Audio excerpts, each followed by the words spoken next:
Sholat, tapi pikiran melayang. Begini jawaban Rasulullah yang menggetarkan hati.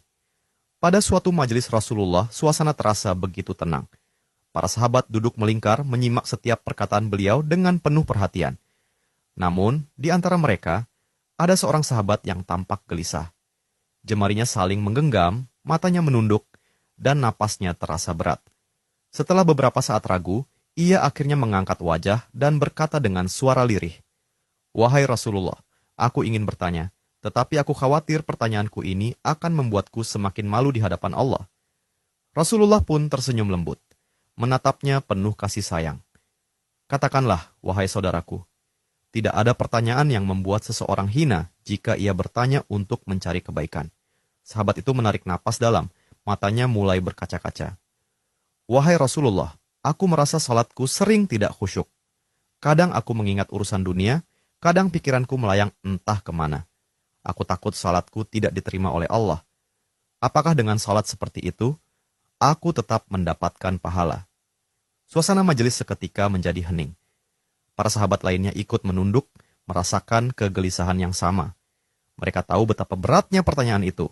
Namun, yang terjadi setelahnya benar-benar di luar dugaan. Rasulullah tidak langsung menjawab. Beliau menatap sahabat itu dengan penuh kelembutan. Lalu tiba-tiba air mata mulai membasahi pipi beliau. Para sahabat terkejut. Mereka jarang melihat Rasulullah menangis dalam situasi seperti ini.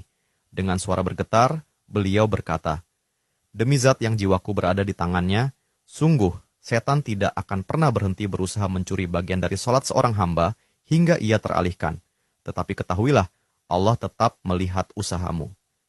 Rasulullah menarik napas dalam, lalu melanjutkan, "Wahai saudaraku, jika engkau meninggalkan salat hanya karena takut tidak khusyuk, maka setan akan menang.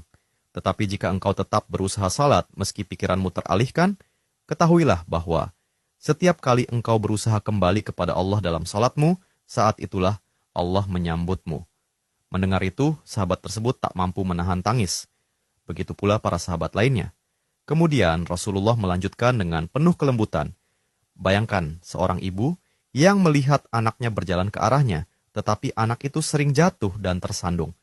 Apakah sang ibu akan marah? Tidak.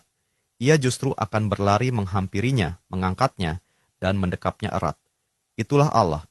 Ia lebih penyayang daripada seorang ibu kepada anaknya.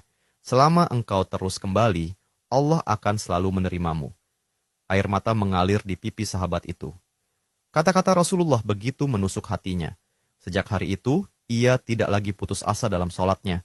Ia tetap berusaha khusyuk, dan setiap kali pikirannya melayang, ia mengingat nasihat Rasulullah. Setiap kali engkau berusaha kembali, saat itulah Allah menyambutmu. Jangan pernah berhenti. Berusaha. Jika kisah ini membuka wawasan kita, yuk berbagi. Biar banyak yang tercerahkan. Setiap satu kebaikan dibalas Allah 10 kali kebaikan. Barokallah forever. Amin ya Rabbal Alamin ya Mujibas Sailin.